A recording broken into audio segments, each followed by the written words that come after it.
안녕하십니까. 아, 제주대학교 평화연구소 소장을 맡고 있는 조성윤입니다. 이 제주 포럼이 처음 시작될 때 원래 명칭은 제주 평화 포럼입니다. 근데 요 몇 년 전에 누가 바꿨는지 잘 모르겠지만 어느새 갑자기 평화자가 싹 빠지고 그냥 제주 포럼이 됐습니다.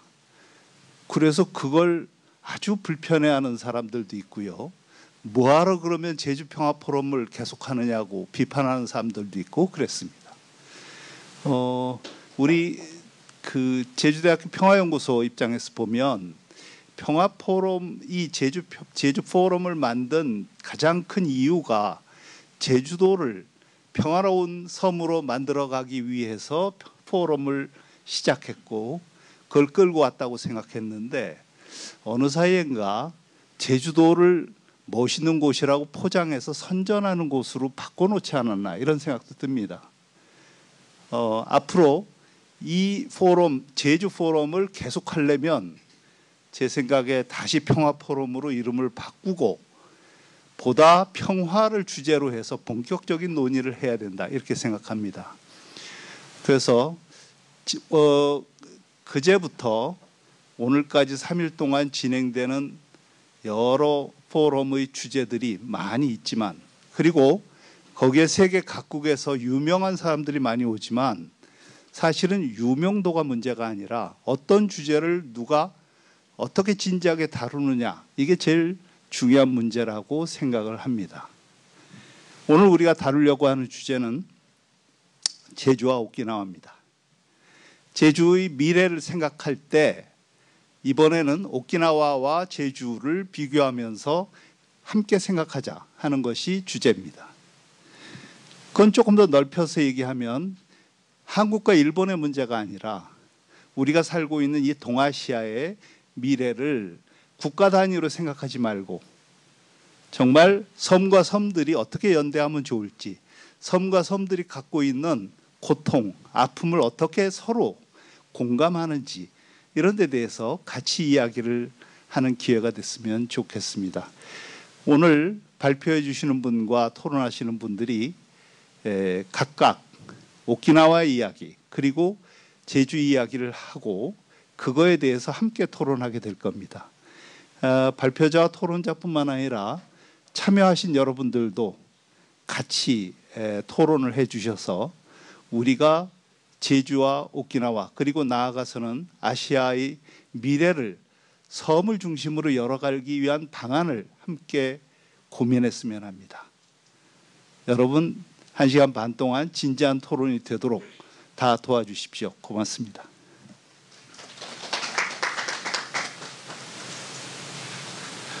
예, 그럼 개회사에 이어서 바로 행사를 진행하도록 하겠습니다. 발표자, 토론자 선생님들 모두 앞으로 나와서 앉아주시기 바랍니다.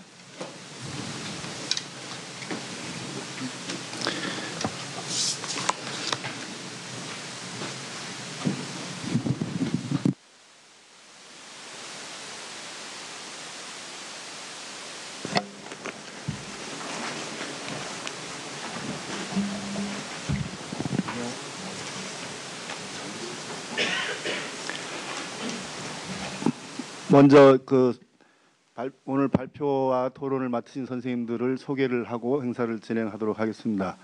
오늘 이제 오키나와 군사기지 그리고 동아시아 공동체에 대해서 발표를 해주실 일본 세이조대 교수이면서 나고야 대학 명예교수이신 니시하라 가스히사 선생님.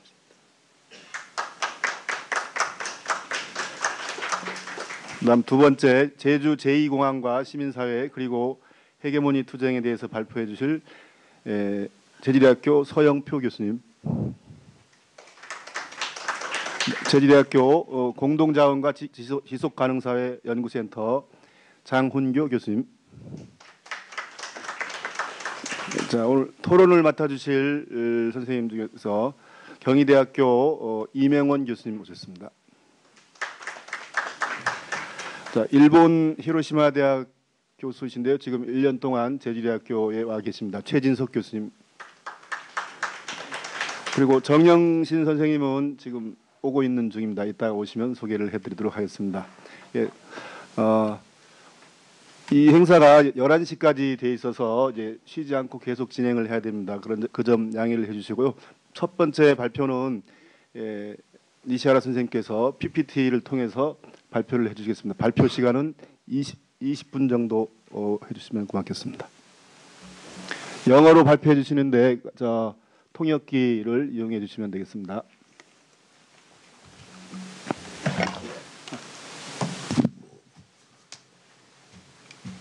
Only 20 minutes. 20 minutes. 안녕하세요. I'm from Japan, and today's title of my presentation is Okinawa Military Bases and the East Asian Communities. So this is content, and it's my publications pass. Well, let me start the first session.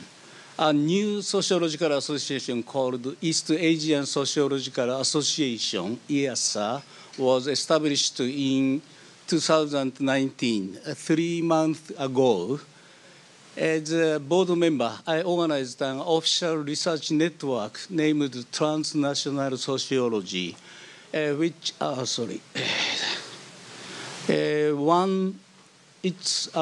is one of 20 research networks, and a lot of sociologists from Korea, China, Taiwan, Japan, and so on.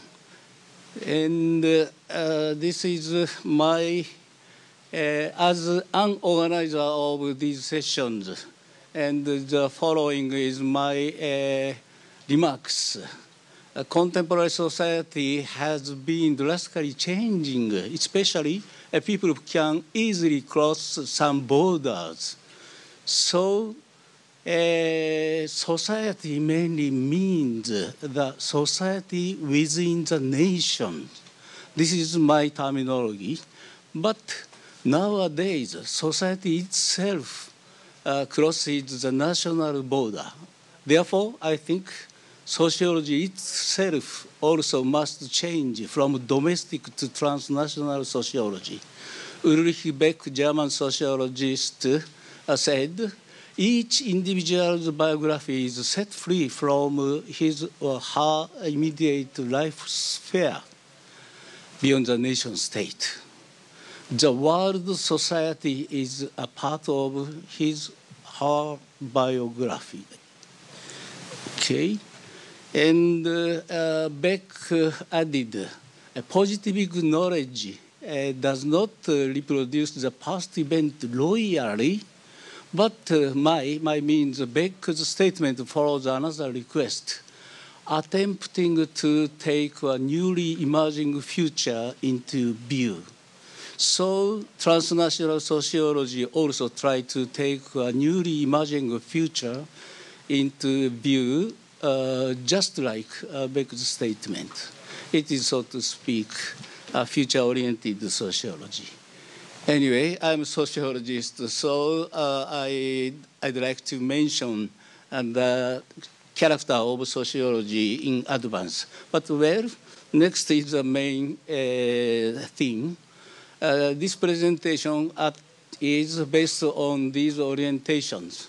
The aim is to discuss the future version of Northeast Asian society from a viewpoint of transnational sociology. But such vision includes many things to be discussed. So this time I will aim to grasp the basic matters concerning Okinawan issue and the recent trends of discussion on the East Asian community. It will be made taking Jeju Island into consideration. And this is Okinawa, as you know.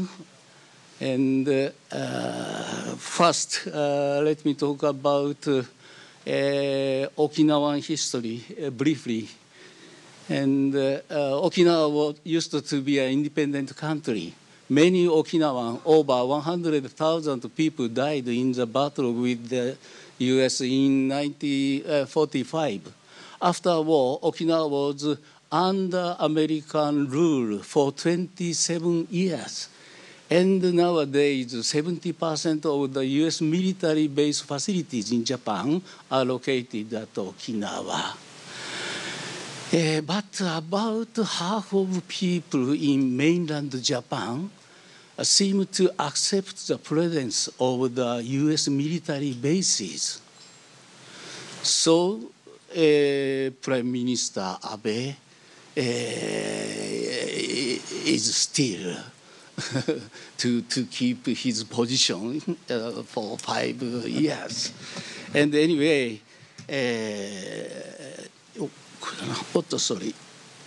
what makes Japanese people think that?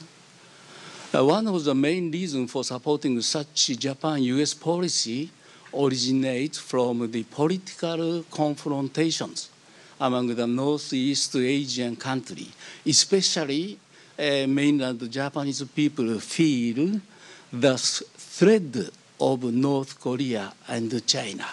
So a lot of American bases is required to stay at Okinawa. Okay, next. But this discourse is not good for me, and I'll check the point. And Okinawa has similarities with Jeju and even with Hawaii.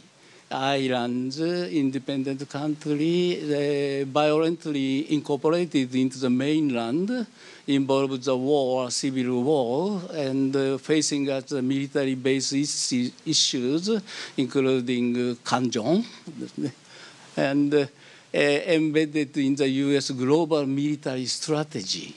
But anti-base movement and is actively activated and aims at being islands for peace.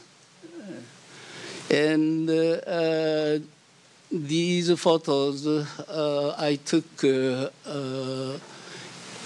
in Naha in 2016. Every 5 years, Okinawan immigrant or Okinawan migrant come to Okinawa and have a festival. The first line of the parade is he. He is now a governor of Hawaii, and Okinawa and Hawaii has close relationship, but not only with Hawaiians, but also other USA, Canada, and from South America, Brazil, Bolivia, Peru. Anyway, Okinawa has very close relationship with Hawaii and North and South African people, of course, from Okinawa. Yes, and turning my eyes to East Asian today, there are a lot of foreign workers, foreigners living in Tokyo. For example, these are Filipino in Nagano Prefecture, and they are Chinese in Miyagi. This point is my research field. And anyway, international student migrants due to marriage as well as overseas tourists are transnationally moving across borders. And the high economic independence with East Asians in the side of import and export side, Asia is about 60%, our own 50%, next to EU's independencies, but far from ASEAN. Anyway, East Asian, many countries have close relation economically, and but Okinawa has a lot of problems. Mainly, as I mentioned, the military bases issues. But now there are four main social movements. One is constitution movement. Second is the independence movement. The third is the EAC movement, which will be explained soon later.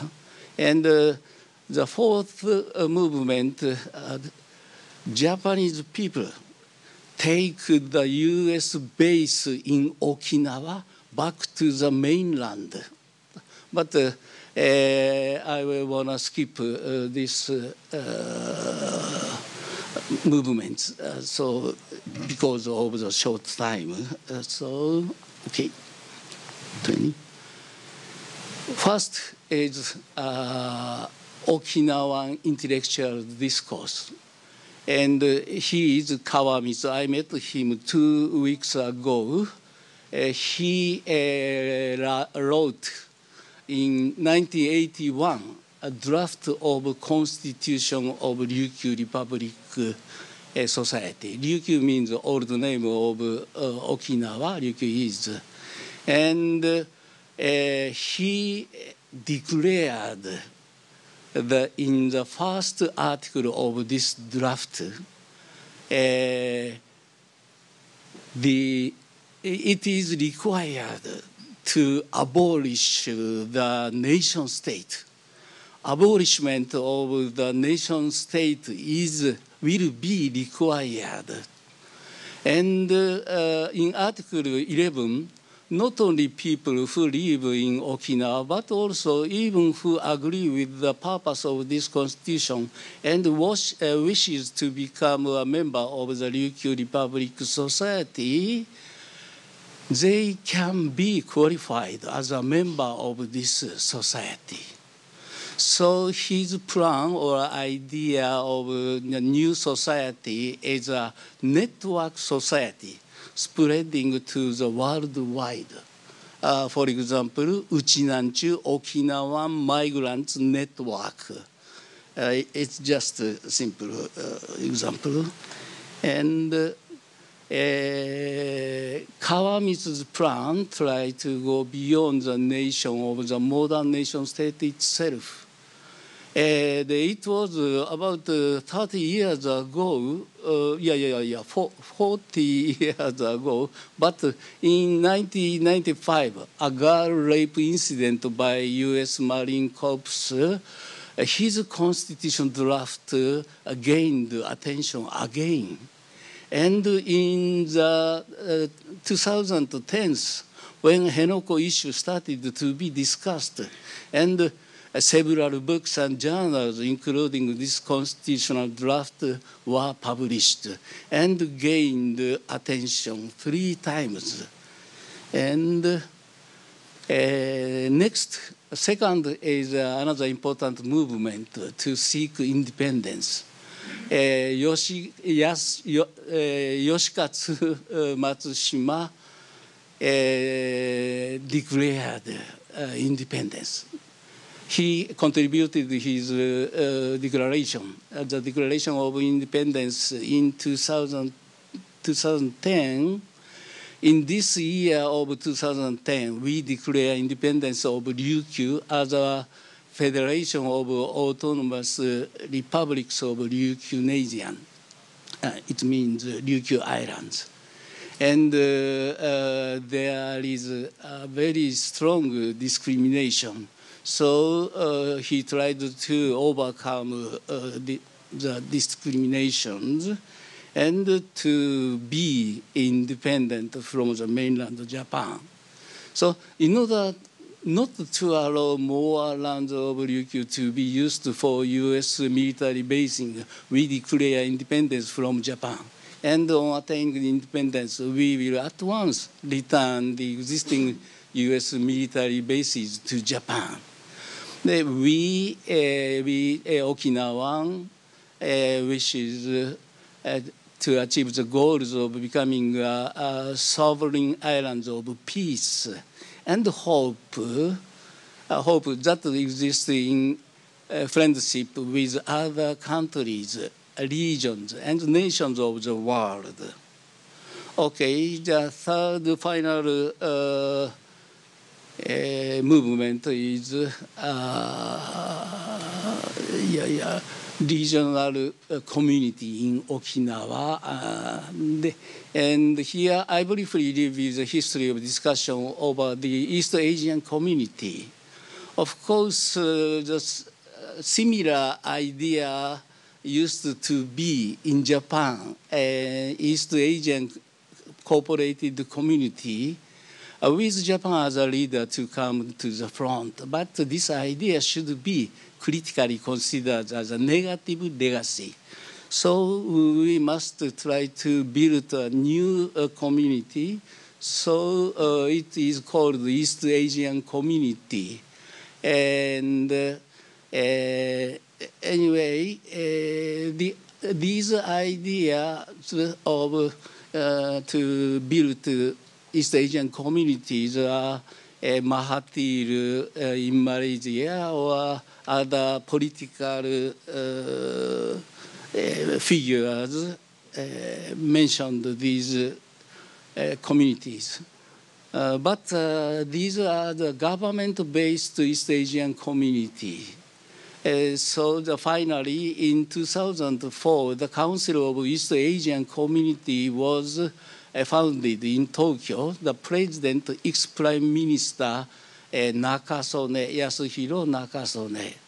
But these economic-based, political-based movement. On the other hand, I want to focus on the other movement today occurring among Japanese intellectuals since this time. So Morishima, Michio Morishima, in those days a professor at London University, advocated the establishment of EAC with the capital of Naha in his lecture in China. And these are books having the title of EAC, with small letters, sorry, but here, the number of books having the title of EAC are found like this. So peak is twice or 3 times. And so in order to build the East Asian community, there are 2 organizations or study groups. Ex-President Hatoyama, previous Prime Minister, not President, previous Prime Minister of Japan, established the Research Institute for the East Asian Community. And Akira Kimura, okay, Academic Society of the East Asian Community, and Okinawa. They both had peace-oriented thinking, unarmed orientations, anti-war thought, and anti-base ideas. And I will give a lecture in one of these research groups. Anyway, pass the. But we can find the discourses, intellectuals in other Northeast Asian countries. For example, Pai Yong Sun, Sun Gu in China, Chen Kaoxin in Taiwan. So, but the biggest problem is, however, these movements to establish EAC, at least in Japan, has just begun. And so I'm not sure really whether these movements will be spread throughout. But anyway, criticizing imperialistic East Asian cooperative community, we should try to build a new community in East Asia. Unfortunately, there has been no place where many researchers, including liberal intellectuals from different countries, discussed the issue of EAC together. So the creation of this place is also a major challenge for the future in East Asia. And so the rest is 2 or 3 minutes. So I think Okinawa and Jeju and Hawaii are very important keystones to combine these people together. And okay. Anyway, as I mentioned in the first part of this presentation, and recently the Okinawan governor, he is Tamaki governor, I met him 3 weeks ago, claims to reduce the U.S. military bases. But Japanese and the U.S. government ignore the wishes of the governors and the peoples in Okinawa. According to prefectural referendum, and 72% of Okinawa were against the construction of a new military base in Henoko. And but how can we overcome these difficulties? There are some old Cold War regime and newly emerging Cold War. Anyway, the realization of the sustainable peace in this region is an important way to solve the base issue in Okinawa. For that end, a lot of dialogues between the nation state will be required, at least among people, even in academic world. So this is skip the last comment. And so social solidarity should aim to create a concrete common place called the East Asian community, which is not only for sustainable economy, but also the peace building and the intersubjective exchanges. Discussing the EAC for peace, at least among social scientists, should be created like this forum. This is a tentative conclusion, and at the same time, a kind of proposal for the future. Thank you for listening. 네, 감사합니다. 니시하라 선생님께서 오키나와의 그 4대 운동, 재헌운동, 육구 독립운동, 동아시아 공동체 운동, 반기지 운동과 관련해서 얘기는 특히 동아시아 공동체 운동에 대해서 소개를 해주면서 이것이 이제 동아시아 평화에 지속적 기여하는 방향으로 되었으면 좋겠다는 그런 발표를 해주셨습니다. 다시 한번 박수 부탁드리겠습니다. 이어서 두 번째 이제 발표가 되겠습니다. 제주 제2공항과 시민사회 그리고 헤게모니 투쟁에 대해서 장훈교 교수님께서 박수 발표를 해주시겠습니다.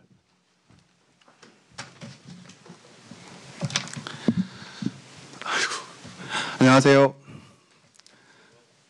네, 제가 이렇게 큰 자리에서 발표를 처음 해봐갖고요. 네, 많이 긴장하고 있습니다. 또 원래 앉아서 하려고 하다가 몸이 너무 굳을 것 같아서 서서 말씀을 드리겠습니다. 지금 저기 앉아 계신 그 서영표 교수님하고 지난 여름부터 현재 제주 지역에서 발생하고 있는 가장 큰 갈등이라고 할 수 있는 제2공항을 둘러싼 갈등을 해석하는 이제 공동 작업을 하고 있습니다. 그래서 지난번에 그 공동 작업 일환으로 현재 추진되고 있는 제2공항의 문제가 그 주요 원인이라고 할 수 있는 국책사업 구조에 관련된 비판하는 논문들을 좀 썼었는데요.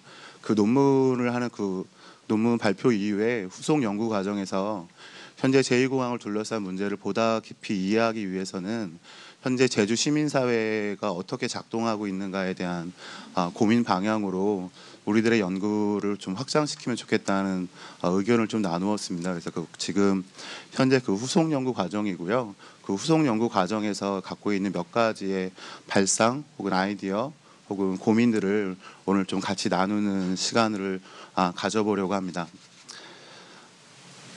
공항 문제를 다양한 각도에서 다룰 수가 있습니다. 전 세계 공항이 몇 개나 될까요? 혹시 생각해 보신 적 있는지 모르겠는데 전 세계 공항이 몇 개나 될까? 네, 4만여 개 정도가 됩니다. 비행기가 뜨고 내릴 수 있는 곳이 4만여 개 정도가 되는데요. 특히 유럽 지역에서는 공항이 예전에 만들어졌던 공항들이 많아서 그 공항을 새롭게 구축하려고 하고 새롭게 지으려고 하는 공항 확장 사업들이 많이 발생을 하고 있습니다. 그 공항 확장에 반대하는 투쟁들이 유럽 지역에서 많이 일어나고 있고요.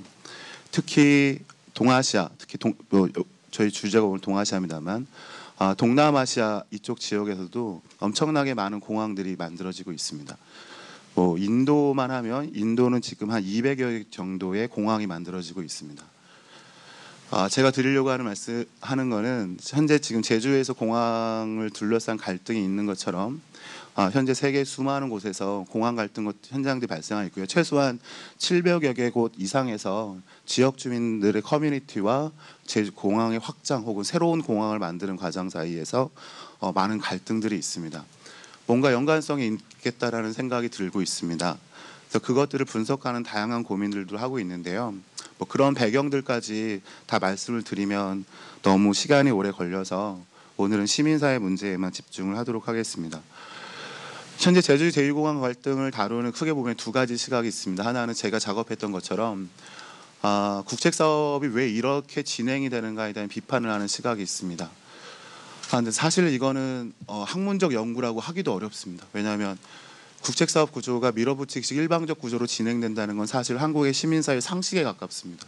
그래서 사실 학자 입장에서 이거를 비판하는 글을 쓸 때 마음이 굉장히 무겁습니다. 왜냐하면 이미 발표된 내용들을 정리만 해서 발표하는 수준의 이상으로 나가고 있지 못한 부분들이 있습니다. 왜냐하면 계속 반복되고 있으니까요. 국책사업 구조가 이렇게 추진되어지는 이유 중에 하나는 그 역사적 원형은 사실 경부고속도로에 있습니다. 경부고속도로에 그 원형이 있다고 하는 이유는 주민들의 동의를 확보하지 않아도 된다라고 하는 원형이 거기서 만들어졌는데 왜 그러냐면요. 결국 경부고속도로가 주민들이나 시민들의 반대에도 불구하고 성공했다고 생각을 하고 있습니다. 한국 정부 관료들이. 그래서 모든 것들을 보면 경부고속도로의 신화 이렇게 이야기를 하는데 그 배경의 핵심은 주민들의 동의를 받으면 이런 유형의 성공 국가에 필요한 기반 시설을 추진하는 데 필요한 그런 동의를 확보할 수가 없는데 동의를 확보하는 순간 그걸 할 수가 없다라고 보는 것이죠. 그래서 동의를 무시하고 그 도로를 건설해서 국가를 발전시킨 게 신화가 되는 겁니다.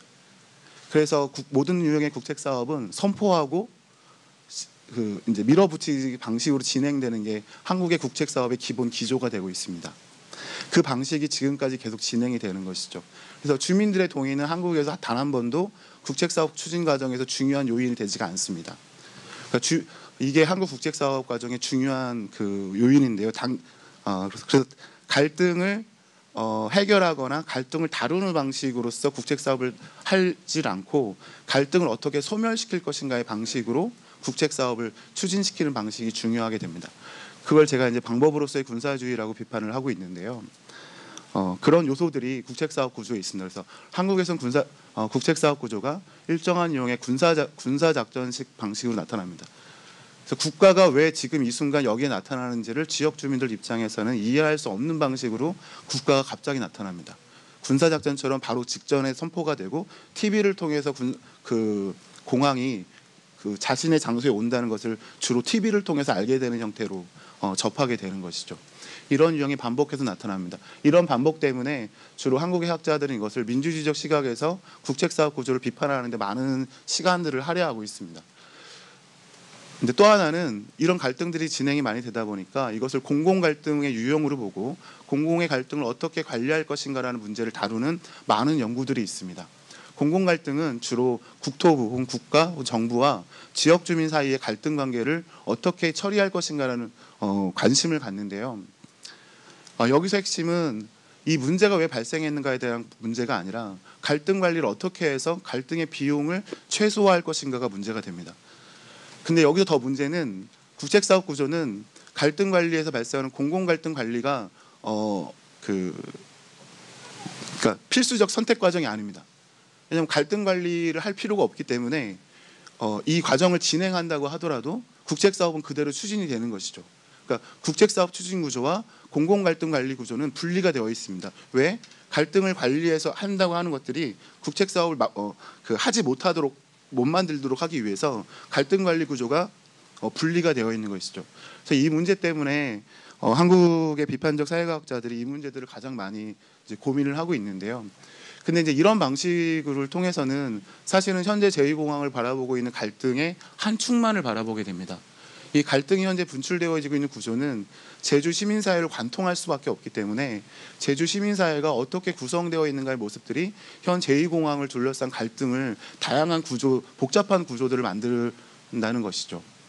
이거는 전 제주에 온 지 얼마 안 됐는데요. 그래서 이 문제를 잘 몰랐다가 지금 이제 제2공항과 관계된 여러 가지 좀 활동들을 하면서 활동가들이나 여러분들과 만나면서 그런 부분들을 좀 많이 느끼고 있습니다. 그래서 그런 부분들을 몇 가지 말씀을 드리면 첫 번째는 제일 많이 고민하는 건 이 제2공항이 지역의 수건 사업 형태로 제기가 된다는 겁니다. 수건. 오래된 염원이라는 것이죠. 오래된 염원이라는 겁니다. 이 오래된 염원으로 제2공항을 이야기할 때 발생하는 가장 큰 거는 두 가지인데요. 하나는 국책사업을 유치할 수 있을 때 가장 큰 동력이 됩니다.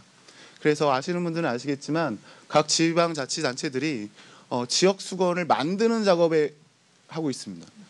원래 수건이라고 하면 오래된 염원이기 때문에 그 지역에 있는 어떤 상식적인 것들을 해서 하는 것처럼 보이지만 사실은 각 지방자치단체들이 각 지역에 있는 싱크탱크들의 지역 수건 발굴 사업들을 연구 프로젝트로 줍니다. 연구 프로젝트는 굉장히 중요한데요. 사실 다 얘기할 수는 없고 아무튼 연구자들이 문제입니다. 그래서 수건을 하는데 그렇게 해서 수건을 발굴된 사업을 가지고 중앙당 정부의 국책사업의 국가 자금을 끌어들이는 역할을 할 때 그 정당성의 근거가 되는 것이죠. 지방자치단체별로 자체 자금이 없으니까 국가 자금을 어떻게 끌어들일 것인가를 가지고 경쟁을 하는데 그때 수건이라고 하는 요소가 굉장히 큰 경쟁력의 근거가 됩니다. 두 번째는 당연히 제주 도민들을 설득하는 근거가 됩니다. 제가 드리고 싶은 말씀은 우리들 안에 어떠한 이해들, 상식적 이해들이 있는데 이게 수건으로 만들어지는 과정은 특정한 유형의 해석의 정치학을 건너야 된다는 것이죠. 그래서 그걸 건너면서 역으로 우리들에게 그런 요구가 있어서 그런 것이 아니라 수건을 통해서 우리들이 동의하게끔 만드는 프로젝트를 진행을 하는 방식으로 제기가 된다는 겁니다. 근데 수건으로 제기가 될 때 가장 중요한 점은 수건이 우리들의 오래된 염원이기 때문에 민주적 결정을 하지 않아도 된다는 겁니다. 민주적 결정을 우회하도록 한다는 것이죠. 그것이 우리들에게 필요한 중요한 기반 시설이라고 하더라도 그것이 우리들의 수건이라고 얘기할 때와 우리들의 민주적 결정이라고 얘기할 때는 다른 것이 됩니다. 그러니까 수건이라고 얘기할 때는 민주적 경로를 우회하는 방식으로 여기에 거대한 메가 프로젝트들을 유치하는 방식으로 작동하게 됩니다. 근데 공항 확장이나 새로운 공항이나 이런 것들이 상당히 많은 도민들의 안정적인 동의나 지지를 확보하는 것처럼 보였는데 시간이 지날수록 이 수건이라고 하는 것들이 실제로 그렇게 작동하고 있지 않다는 것들이 드러나고 있습니다. 여러 가지 이유들이 있겠죠. 근데 수건이 그런 것들이 안정적으로 작동하고 있지 않은 여러 가지 핵심적 근거 중에 하나는 거대한 메가 프로젝트와 도민들의 일상생활에 있는 거대한 균열도 있고 두 번째는 제주 시민사회에 안정적으로 구축되어 있는 시민사회, 시민운동 구조가 이거에 대한 안정적인 대왕 진영을 짜고 있습니다. 시민사회와 시민운동이 일치하는 건 아닌데요. 한국에서 시민운동이 시민사회와 일치되는 특정한 기간이 있었습니다. 근데 그 시민운동과 요 시민사회 요 구별을 하는 것들이 저희들이 오늘 논의하는데 좀 중요한 이제 지점이 됩니다. 제주 시민사회의 원형은 제가 볼 때는 민주화 이후에 90대 초반에 제주특별법 개발 반대투쟁을 진행하면서 현재 제주시민사회의 주요한 원형이 만들어진 것 같습니다. 그때 현재 제주시민사회에 있는 주요 지금의 거대 시민단체들의 원형들이 그 단체들이 만들어졌다는 것이죠. 그때가 30년 전입니다. 그러니까 30년 전에 민주화 이후에 강력한 운동의 열정을 지니고 있던 그러니까 아직 운동의 토대가 있던 그 위에서 현재 제주 시민사회, 특히 시민운동사회가 만들어진 것이죠. 그 제주 시민운동사회가 만들어지면서 한국 시민운동의 장점들이 많이 갖고 있습니다. 특히 이제 그 중에 하나가 일상화된 일상적 시민운동 내에서 일상화된 그 운동들을 진행을 한다는 것이죠. 이것이 없었으면 제2공항 문제가 발견됐을 때 아마 이렇게 즉자적이고 안정적이고 지속적으로 문제를 제기하면서 수건 프로젝트를 와해하거나 균열시키는 외부 담론을 이렇게까지 빨리 만들어내는 데는 어려움이 있었을 겁니다. 근데 문제는 강력한 운동의 질서에 의해서 만들어졌던 시민사회가 안정적 질서로 해서 일상적 그 반대나 외부 담론을 만들어내는 기능으로 전환되는 과정 속에서 이제 몇 가지 특징들이 나타나게 됐는데요. 그 중에 하나는 영향력의 정치를 굉장히 중요하게 생각하게 됐다는 겁니다. 또 실패. 네. 어떡하지? 서인표 선생님한테 말씀을 넘겨야 되는데. 네. 죄송합니다. 제가 준비를 체계적으로 했어야 되는데. 그래서 시민사회가 영향력의 정치를 하면서 영향력의 정치의 중심은 정치사회를 향해서 자신들의 발언들을 하는 것이고요. 그런 면에서 죄송합니다. 제주 시민운동사회는 강한 영향력을 갖고 있는 사회입니다. 근데 강한 영향력을 갖고 있는 사회에 비해서 약한 시민사회입니다. 뭐냐면 제2공항과 같은 거대 갈등을 만나서 문제를 직면하다 보니까 제주 시민들을 동원할 수 있는 능력이 거의 없는 상황들을 자주 반복하게 됩니다. 그 이유 중에 하나가 제주 시민사회가 국가에서 받는 프로젝트가 너무 많아요. 그리고 국가와 중첩되어 있는 영역들이 굉장히 많습니다. 그리고 주로 하는 방식들이 전문가 중심의 운동들을 진행이 되다 보니까 거대 갈등이 진행됐을 때 주로 진행할 수 있는 방식은 이런 토론회, 전문가들 불러서 하는 방식, 실제로 시민들이 참여하는 직접 행동을 조직하는 데 있어서는 굉장히 큰 어려움을 겪고 있는 것이죠. 그런 빈 공간 때문에 지금 제주도청 앞에 일정한 지금 천막촌이라고 불리는 새로운 주민운동이나 새로운 시민운동을 하려고 하는 집단들이 발생했습니다. 그 집단이 가지고 있는 가장 핵심적 특징 중에 하나는 이분들이 주민과 도민 사이에서 일정하게 벗어나 있는 분들이라는 특징들을 갖고 있는 사람들이 많습니다. 가장 극명하게 들어가는 게 이제 강정분들인데요. 강정에서 마을총회에서 주민의 자격을 박탈당하고, 근데 도민사회 내에서는 그들이 갖고 있는 이주민 혹은 여성의 지위 때문에 도민운동이나 도내 시민사회에서 자신의 어떤 특징들을 그대로 발현하고 갖고 있지 못합니다. 그러다 보니까 주민도 아니고 도민도 아닌 특정한 이중적 어떤 경계지역 내에서 하는 분들이 도청 내에서 천막이라는 형태로 활동을 하게 되는 것이죠. 이런 형태로 다양한 그 제주의 균열들이 시민사회 운동이나 이런 데 다양하게 지금 나타나고 있고요. 그런 부분들이 현재 운동을 굉장히 복잡하고 어렵게 만들고 있습니다. 근데 그 중에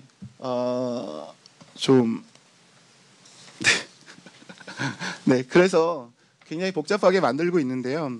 중요하게 좀 현재 그런 제기되고 있는 그 운동들에서 가장 어려운 분야가 뭐냐면 시민사회는 주로 영향력을 어떻게 확장할 거에 대한 관심을 갖다 보니까 언어를 조직하는 방법이나 도민에게 전달하는 방법들이 주로 합리주의적 정치적 이해를 갖게 됩니다. 합리적 대안을 어떻게 제시할 것인가를 가지고 문제를 제기하는 것이죠.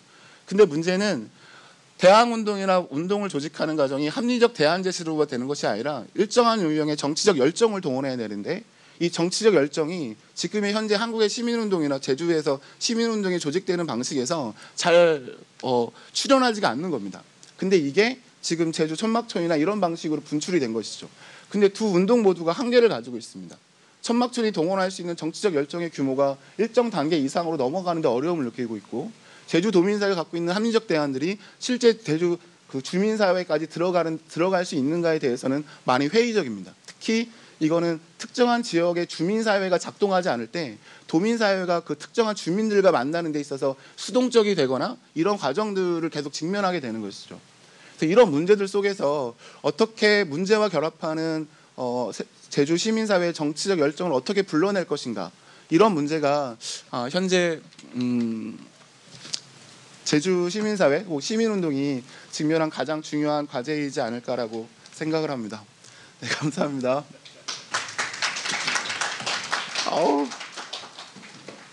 두 분이 공동 발표에서 이어서 서영표 교수님께서 이어서 발표해 주겠습니다. 네, 서영표라고 합니다. 저는 그 장원교 박사님께서 말씀하신 거에 간단한 코멘트만 붙이도록 하겠습니다. 시간을 너무 많이 썼기 때문에. 지금 장원교 선생님 마지막에 말씀하신 게 굉장히 중요하다고 생각하는데, 열정이라는 표현을 하셨잖아요. 근데 저는 그거를 상상력이라고 말하고 싶습니다. 이게 왜 중요하냐면, 지금 우리가 위기라고 표현되는 사회 속에 살고 있고요. 제주도 마찬가지라고 생각합니다. 그런데 제주의 제2공항을 통해서 드러난 핵심적인 문제는 지금 과거로부터 계속 우리가 물려받던 낡은 틀 안에서 지금 전 세계적인 위기하고 조우한 상태에서 그것을 벗어날 수 있는 상상력을 발휘해야 한다는 건데, 왜 상상력을 얘기하냐면, 보통 우리가 생각하는 낡은 틀은 과학과 중립과 합리적인 논리와 이런 것들을 주장합니다. 그런데 그 속에서는 지금 문제가 무엇인지에 대해서 형식적으로는 파악할 수 있지만 근본적인 문제를 파악할 수 없습니다. 그러니까 소위 우리가 알고 있는 엘리트주의라고 하는 관료들의 담론이라고 하는 건 대단히 협소하게 정의된 과학적 패러다임 안에서 자기 영역만 들여다보거든요. 그런데 지금 주민들이 몸으로 체험하는 건 전문가들이 산산이 쪼개가지고 자기 것만 들어보는 게 아니라 그 전체 위기 또는 제주도의 어떤 전환, 이런 것들 몸으로 체험하고 있다는 게 가장 중요한 건데, 그 체험을 표현하는 방식이 어떻게 보면 열정, 상상력 같은 거죠. 그런데 정부의 관료들이나 전문가들은 그것을 비과학적이라고 기각시킵니다. 왜냐하면 자신들이 기존에 만들어놨던 담론, 이 틀과는 맞지 않기 때문에. 그러면 제가 지금 먼저 발표하신 분들 마찬가지로 동아시아적인 어떤 차원에서 우리가 해야 될 것은 지금까지 있었던 낡은 것을 넘어서서 뭔가 상상력을 발휘한다는 거죠. 근데 제주가 가지고 있는 또 하나의 특징은 뭐냐면 경계라는 거거든요. 그러니까 지금까지 가져왔던 여러 가지 문제들에 대해서 중심이 아니라 경계에서 볼 수 있기 때문에 굳어진 것보다는 좀 느슨하기 때문에 상상력을 발휘할 수 있다는 거죠. 그런데 우리의 불행은 뭐냐 하면 지금 아주 시대착오적인 방식의 따라잡기를 제주도가 하고 있다는 겁니다. 즉 압축적으로 성장했던 한반도의 육지의 성장을 지금 우리도 해야겠다고 생각하니까 소위 해수부와 국토부의 낡은 논리, 그리고 기획재정부의 신자유주의, 시장 맹신주의 논리가 그대로 우리한테 들어와서 그것을 맹목적으로 추종하겠다는 거죠. 그러니까 마지막으로 한마디만 덧붙이자면 시민사회도 여기로부터 완전히 자유롭지 못하다는 겁니다. 시민사회도 지금 시민사회에서 열정이 중요하지만 시민사회에 개입하는 많은 사람들이 소위 낡은, 이게 굉장히 중요한 건데, 낡은 권위주의나 괜당이나 이런 것으로 완전히 자유롭지 못합니다. 근데 그 낡은 틀 안에서 지속 가능한 또 생태적인 미래, 다양성, 그리고 뭔가 더 많은 민주주의를 얘기하고 있는데, 그게 저는 이렇게 생각합니다. 낡은 패러다임에 새로운 내용을 구겨 넣고 있다는 거죠. 그러면 역시 지금 기존의 시스템이나 정부나 또는 해수부나 이런 사람들이 가지고 있는 낡은 생각만큼 우리 시민사회 내지는 저항을 하고자 하는 사람들조차도 충분히 상상력을 발휘하고 있지 못하다. 이게 문제인 거고, 장원교 박사님이 얘기했던 열정의 문제는 바로 그런 사람들의 몸의 체험, 몸부림, 이걸 어떻게 정치적으로 끌어낼 거냐. 그런데 이것은 과거의 낡은 정치적 패러다임 또는 지식 패러다임으로는 불가능하다고 하는 걸 깨닫고는 있지만 나가지 못하고 있는 그 상태를 지적하신 거고요. 우리는 그것을 제주 제2공항의 문제로 들여다보려고 했었습니다. 예, 저는 여기까지 하겠습니다. 예, 감사합니다. 그 두 분이 발표에서 이 수건 만들기 사업, 그다음 시대착오적 방식의 따라잡기와 제주 제2공항이 굉장히 밀접한 관련이 있다는 것, 그리고 그것에 대한 시민운동 사회의 대응에 관한 좋은 말씀을 해주셨습니다. 자, 다시 한번 박수 부탁드리겠습니다. 그럼 바로 토론으로 들어가도록 하겠습니다. 토론자 한 분이 아까 첫 발표하는 도중에 오시는데요. 소개해드리겠습니다. 도청 앞 천막촌 연구자 공방의 정영신 박사님 오셨습니다. 토론은 이제 세 분이 이제 해주시겠는데요. 저희가 정해진 시간이 있기 때문에 한 7분 정도씩 이렇게 해주시면은 이제 답변도 하고 이제 플로어에도 기회를 줄 수 있을 것 같습니다. 먼저 순서대로 이명원 교수님께서 먼저 토론해 주시겠습니다. 예, 안녕하십니까. 경희대학의 이명원 교수라고 합니다. 토론문이 55페이지에 있는데 읽어가면서 좀 논의를 해보도록 하겠습니다. 예, 먼저 니시하라 가지사 선생님의 오키나와 군사기지 동아시아 공동체 잘 읽고 설명을 잘 들었습니다. 세계화 과정 속에서 국민국가를 넘어선 트랜스내셔널한 교류가 확산되는 현실에서 동아시아 지역의 이제 시민들의 교류와 연대 또 새로운 공존의 형식 구축해야 한다는 제안 매우 소중하다고 생각이 됩니다. 특히 오키나와 문제와 관련해서 새로운 운동과 실천 사례를 한 4가지 정도 이렇게 소개를 해주셨는데요. 제주와 오키나와의 연대 이런 주장까지를 포함해서 역시 이제 경청할 만한 주장이 아닌가 생각이 됩니다. 니시하라 선생님의 제안을 듣고 나서 이 제안이 좀 실질적으로 심화되기 위해서는 좀 몇 가지 생각해야 될 조건들이 좀 있지 않나 제 개인적인 생각을 해보았습니다. 첫 번째는 동아시아 공동체가 가능해지기 위해서는 국민국가에 부상하는 혹은 잔존하는 좀 패권주의 문제가 좀 종식될 필요가 있고 이 부분에 대해서도 치밀하게 좀 사유를 해야 된다 이렇게 생각이 됩니다. 그래서 전전 일본 같은 경우를 보면은 동아의 협동체론, 동아의 연맹론, 대동아 공영권론 등 다양한 이제 어떻게 보면 패권주의적인 담론이 있었고요. 또 현재도 사실 동아시아 영내에서의 미일 안보 체제가 사실은 이 지역 안에서 굉장히 긴장감을 이제 불러일으키고 있지 않나 이런 생각도 듭니다.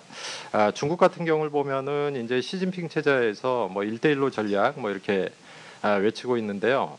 군사적 부분, 경제적 패권 헤게모니 체제가 사실은 오히려 더 강화되고 있는 게 지금 동아시아 영내 지역의 이제 현상이 아닌가 느껴집니다. 그다음에 두 번째, 동아시아 문제를 얘기하는데 사실 아시아 태평양 체제와의 긴장 관계가 충분히 사유될 필요가 있지 않나. 이런 생각이 들었습니다. 제 기억에는 이제 일본 같은 경우 하토야마 정권 시절에 동아시아 중시 정책 강조하면서 사실 출범 직후에는 좀 영내 긴장감이 해소될 수 있는 가능성이 있지 않나 이렇게 생각이 했었습니다만 한반도 안에서의 천안함 사건이나 그다음에 이제 구조적으로는 오바마 정권이 아시아로의 회귀 정책을 이제 펼치면서 동아시아 자체 자율성을 이제 인정하지 않는, 다시 얘기해서 미국 없는 동아시아는 존재할 수 없다. 이러한 좀 명백한 패권 헤게모니 성격을 좀 부각시켰던 것 같은데 이 부분이 이제 어떻게 생각이 돼야 되는지 고민스럽습니다. 세 번째는 역시 이제 동아시아 안에서의 이제 협력 문제를 얘기하기 위해서 아까 이제 일본이나 오키나와 쪽 말씀도 해주셨는데요. 저는 이 중국 위협론이나 북한 위협론이라고 하는 게 사실은 다소는 과장돼 있다고 생각이 됩니다. 그러니까 이를테면 일본 안에서 아베 정권이 안보 담론을 갖다 증폭시키고 또 미국과 일본이 오키나와 지역을 전면적으로 이제 기지화하는 한 근거로서 중국, 북한 위협론 이렇게 펼치고 있는데 이 안보 담론이라고 하는 것이 좀 약화되지 않는 이상은 사실 우리가 민간 차원에서 혹은 시민적 차원에서 동아시아 연대, 협력, 이렇게 강조한다고 하더라도 여러 형태의 이제 한계가 좀 존재하는 것 같습니다. 그리고 넷째, 동아시아 공동체가 가능해지기 위해서는 사실 국민국가 넘어서기 쉽지 않다고 저는 생각을 합니다. 지금 이행기라고 생각이 되는데요. 이거 극복하기 위해서는 민주주의가 성숙해야 된다고 생각됩니다. 물론 체제가 다르기 때문에 중국이나 북한 같은 경우는 한국이나 일본이나 타이완 같은 시민사회가 부재하거나 혹은 일각에서는 민간 사회는 존재한다 이렇게 얘기하고 있습니다만 강도가 좀 다른 것 같습니다. 그리고 좀 우려스러운 부분은 일본의 시민사회가 우경화하는 아베 정권을 견제하거나 더 나아가서는 정권 교체를 할 수 없다고 한다면은 지금 우리가 논의하고 있는 이 동아시아 담론 공동체 논의라고 하는 것이 좀 공허해질 수도 있다고 생각이 됩니다. 그리고 일본 본토 안에서도 그렇고요. 사실 그 오키나와 안에서도 그렇고요. 그 미군 기지 문제는 굉장히 이제 논의가 많이 되고 있습니다만 일본 자위대가 지금 오키나와 전섬을 그 기지하고 있는 문제에 대해서는 의외로 관심이 좀 희박한 느낌이거든요. 그래서 사실 해놓고 기지 얘기하다가 그냥 오키나와 열도 자체가 완전히 자위대 기지가 되는 뭐 이런 아이러니가 있는데요. 그래서 이러한 문제에 대해서 좀 선생님 발표를 들으면서 제가 생각을 했는데 나중에 이제 의견을 좀 듣고 싶습니다. 장운교 그다음에 이제 서영표 선생님 발표문 들으면서 제가 이제 확인하게 된 부분은 뭐냐면은 제주라고 하는 지역 안에서의 정치 공간이 매우 복합적이고 다양하다. 그리고 다양한 이제 힘들이 이제 충돌하고 하는 지점이다. 뭐 이런 생각이 들었습니다. 그래서 뭐 제주 시민사회도 보면은 이제 범도민행동, 민중연대, 뭐 천막촌 등등으로 해가지고 사실은 그 힘과 힘이 부딪히는 그 커뮤니티를 갖다가 이제 나누고 있고 이제 역학관계를 이제 설명을 하시고 계신데 뭐 이런 부분은 저에게 이제 큰 도움이 되었다 이런 생각이 들고요. 그다음에 이제 발표문이나 이제 말씀을 들으면서 저는 이제 어떻게 생각했냐면은 그 제주라고 하는 지역 안에서의 이제 공론장이 일종의 내부자 외부자 이런 분절 지점이 이제 있는 것 같고요. 또 한편에서는 국가와 이제 시민사회라고 하는 또 다른 이제 분절점이 있어가지고 이 두 가지가 중축적으로 뭐 갈등과 뭐 이런 그 헤게모니적인 어떤 그 힘 관계를 이제 보여주고 있는 것 같습니다. 그래서 요거는 이제 상당히 이제 재밌는 중요한 발견이라고 생각이 되고요. 그다음에 이제 특히 제주 도민사회가 주민사회 갈등이 첨예해질 때 적극적인 개입을 회피해왔다. 이 주장이 이제 매우 이제 인상적으로 생각이 되었습니다. 제가 이제 오키나와를 이제 검토하고 이제 제주하고 이제 비교해 보려고 노력할 때 좀 큰 차이가 뭐냐면은 그 오키나와 같은 경우는 이제 결정적인 국면에서 일종의 이제 섬전체 투쟁 뭐 이런 것들이 이제 발성이 되고 조직화가 되는데 이상하게도 제주에서의 여러 형태의 이제 갈등 의제라고 하는 것은 국소화돼서 이제 분리된다는 겁니다. 그러니까 도민 사회가 오키나와식으로 전면적으로 이제 뭐 봉기를 한다거나 반대 투쟁을 이제 보여준다거나 이런 거는 나타나지 않고 오히려 회피한다는 게 이제 그 특징적인 것 같은데 이게 아마 이제 제주하고 오키나와하고 뭐 시민운동이나 이제 주민운동, 도민운동의 차이가 아닌가 이런 생각이 들었습니다. 주민사회 안에서의 첨예한 갈등 과정에서 또 이제 제가 이제 제3자로서 이제 관찰하게 되는 것은 특히 주민 비주민의 경계를 가차없이 나눈다. 그리고 도민 비도민의 경계를 가차없이 나눈다. 일종의 이제 정체성에 의한 분리가 너무 심각한 것 같아요. 사실 어느 정도 특정 지역에 거주해야 주민이 되는 건지, 그다음에 몇 년 이상 거주해야 도민이 되는 건지, 사실 이게 이제 뭐 육지 지역 같은 경우는 이렇게 제주 지역처럼 강렬하게 이제 의식되지는 않는데, 특히 이제 정체성의 근거를 갖다가 뭐 인위적으로 주민이다 비주민이다 이런 이제 배제 메커니즘이 특히 이제 굉장히 이제 심각하게 나타나고 있기 때문에 이 특수성에 대해서 뭐 어떻게 생각하시는지 좀 궁금했습니다. 그다음에 기존의 시민사회와는 투쟁의 강도와 시각이 차별적인 제주 민중연대가 새롭게 이제 출연을 했는데 과연 제주 안에서 뭐 헤게모니 내지는 이제 영향력을 획득할 가능성이 어느 정도인지 좀 알고 싶고요. 특히 이제 앞쪽에서 이제 설명하실 때 그 제주 시민사회가 기존의 시민사회가 일종의 국가와의 거버넌스적인 관계에 굉장히 의존해 있다 이런 의견을 피력하셨단 말이에요. 그래서 그렇다고 한다면은 좀 민중연대는 다르지 않겠느냐 이런 그 생각도 들고요.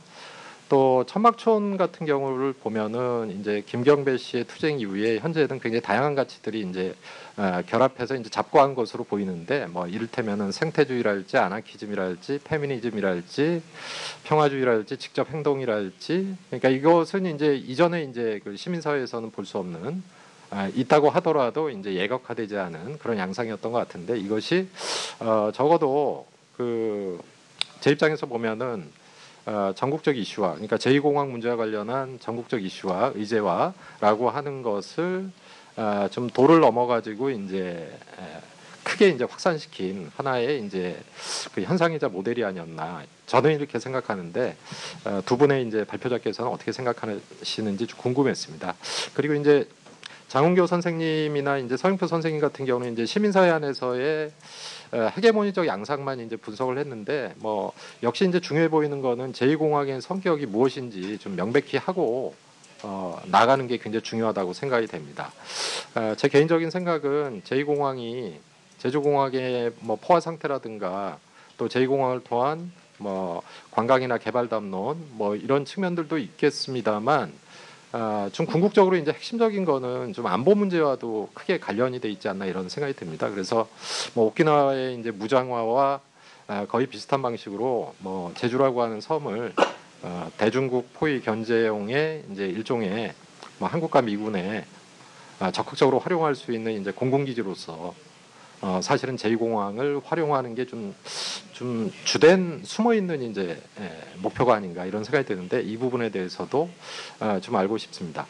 그 다음에 이제 며칠 전에 이제 뭐 경찰청 뭐 그 인권 조사와 관련해서 제2공항 문제 그 전에 이제 강정 문제를 이제 조사 발표한 게 이틀 전에 발표를 됐는데 그 내용을 들어보니까 뭐 기무사 그 다음에 국정원 또 경찰 정보과 등등해서 국가 권력 기구, 국가 공안 기구가 실질적으로는 이 강정 해군기지 건설할 때 뭐 헤게모니 투쟁, 주민들의 헤게모니 투쟁이 진행된 게 아니라 사실은 어떤 그 강권적인 혹은 공작에 의한 사실은 정책, 그 다음에 주민 대립을 이제 초래한 게 이제 본질로서 발표가 됐단 말이에요. 자, 그렇다고 한다면은 제2공항 이슈와 관련해서 지금 나타나고 있는 그 현상적인 갈등 역시도 그러한 강권 통치 혹은 공작 정치의 정치가 굉장히 중요한 어떻게 보면은 정책 결정에 있어서 핵심이고 주민 간의 대립이나 도민 간의 대립이라고 하는 것은 사실은 그런 공작에 의해서 이제 어떻게 보면은 인위적으로 만들어지는 갈등이 아니냐. 사실은 이 문제도 제 생각에는 굉장히 중요한 문제인 것 같습니다. 그래서 그런 부분에 대한 의견을 좀 들었으면 좋겠습니다. 예, 끝내도록 하겠습니다. 예, 감사합니다. 제가 정리를 했으면 좋겠습니다만 시간 관계상 네, 그런 시간을 다만 한 가지 아까 뭐 주민 비주민 이거는 그렇게 그걸 강조하는 사람들은 국책사업 찬성론자들이 얘기라는 거를 이제 한번 짚고 넘어갔으면 좋겠습니다. 다음에는 그 최진석 교수님께서 토론을 해주시겠습니다. 안녕하세요. 최진석입니다. 제 토론은 57페이지에 있습니다. 일본어는 60페이지에 있고요. 그 오키나와 제주도는 굉장히 그 유사합니다. 역사적으로, 정치적으로, 그리고 지정학적으로도, 그리고 미군의 존재도 그렇고요. 그리고 오키나와도 제주도도 평화를 말해야 할 역사 슬픔을 갖고 있습니다. 하지만 너무나 국가에 위한 국가 위해 그 평화를 착취당하고 이용당하고 그리고 평화를 말하고 싶지만 그걸 막는 힘들이 너무 강합니다. 그리고 아직까지 말할 수 없는 것들, 그 역사, 그 전쟁의 그 슬픔이 너무 많아서 평화를 말해야 하는데 말할 수 없는 그 틈에 국가, 그 뒷면에는 미국도 있고요. 이혼당하는 그런 유사점을 갖고 있고, 그래서 저는 오키나와를 생각하면서 살아왔지만 그 너무 힘들 때, 복잡할 때는 제주도를 생각하고요. 제주도를 생각할 때, 복잡할 때, 저는 그 이번에 연극 교수로 여기에 왔는데요. 제주 4.3을 계속 생각해왔고 더 생활하면서 느끼기 위해서 왔는데 오자마자 제2공항 문제를 알게 됐고 그 부끄럽지 몰랐어요. 제가 이번에 올 때까지 제2공항 문제를 전혀 몰라가지고 그게 진짜 너무 부끄러워요. 그런데 여기 오자마자 그 문제를 알게 되고 너무 복잡하고 그래서 오키나와를 생각하면서 이 제2공항 문제 풀어서 생각해야 된다고 지금 생각하고 있습니다. 그래서 오늘 제 토론은요 오키나와와 그 제주도를 연결하면서 토론하겠습니다. 시간을 지키기 위해서 읽겠습니다. 첫 번째 니시하라 씨에 대한 응답인데요. 국가주의 내지 국가의 틈을 넘어서 미래 지향의 사회학, 동아시아 공동체 그리고 동아시아 평화를 바라는 니시하라 씨 주장에 저는 기본적으로는 공감합니다. 다만 미래를 지향하기 위해서는 우선 무엇보다 과거를 극복할 필요가 있지 않을까. 극복되지 않은 과거는 되풀이되고 죽은 것과 다름없는 현재가 계속 이어지기 때문입니다. 과거를 극복할 때 처음으로 미래는 열립니다. 과거는 미래의 입구이다. 진짜 미래 지향이랑 이러한 과거 지향적인 태도에 있는 것이 아닐까. 오키나와에 미군 기지가 있는 것, 현재 해노코와 타카에 새로운 미군 기지가 건설되고 있는 것은 또 제주도 간종에 한국 미국 군사기지가 만들어진 것은 동아시아에서는 아직 냉전이 끝나지 않았기 때문이다. 동아시아의 새로운 평화 체제를 구축하기 위해서는 우선 아시아 냉전의 시작이자 아직 끝나지 않은 한국 전쟁 그리고 그 커다란 전쟁의 도화선이 된 제주 4.3을 극복할 필요가 있다. 우리 아시아 사람들은 이를 명심해야 합니다. 현재 한국 문재인이 매개가 되어 한국 전제 종교를 향해 아시아가 움직이고 있습니다. 냉전에 위한 분단을 넘어서 처음으로 동아시아가 되고 있습니다. 우리는 동아시아를 아무 의문 없이 말해온 느낌이 있지만 하지만 거기에는 북한이나 중국의 존재, 즉 사회주의 실정에 대한 깊은 이해가 결여되어 있었다고 생각합니다. 동아시아를 말하면서 그 반밖에 못 봤던 것입니다. 동아시아가 되면서 냉전 후에 동아시아의 존재 방식이 진지하게 요구될 것입니다. 앞으로 동아시아 공동체에 대한 논의는 혈신감을 지니게 될 것입니다.